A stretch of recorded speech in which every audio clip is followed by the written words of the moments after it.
শনিবার রাতে ওয়াশিংটনের হিলটন হোটেলে চলছিল হোয়াইট হাউস করেসপন্ডেন্টস ডিনার, যেখানে উপস্থিত ছিলেন প্রেসিডেন্ট ডোনাল্ড ট্রাম্প ও ফার্স্ট লেডি মেলানিয়া ট্রাম্প সহ প্রশাসনের শীর্ষ কর্মকর্তারা।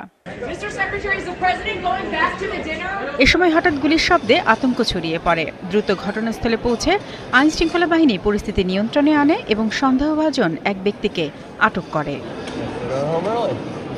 মার্কিন গণমাধ্যমের খবরে বলা হয়েছে, আটক ব্যক্তির নাম কোল টমাস অ্যালেন। ৩১ বছর বয়সী এই ব্যক্তি ক্যালিফোর্নিয়ার টরেন্স শহরের বাসিন্দা বলে জানা গেছে।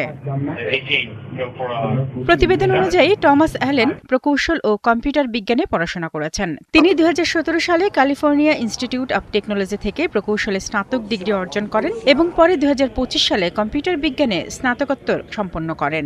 কিছু সূত্রে তাকে লস অ্যাঞ্জেলেস কাউন্টির একজন শিক্ষক হিসেবেও উল্লেখ করা হয়েছে। তবে এখন পর্যন্ত আইনশৃঙ্খলা রক্ষাকারী সংস্থাগুলো সন্দেহভাজনের পরিচয় আনুষ্ঠানিকভাবে নিশ্চিত করেনি। এফবিআই জানিয়েছে, হামলার উদ্দেশ্য ও তার সম্পৃক্ততা খতিয়ে দেখা হচ্ছে। একই সঙ্গে এ বিষয়ে তথ্য থাকলে তা জানাতে জনগণের প্রতি আহ্বানও জানানো হয়েছে।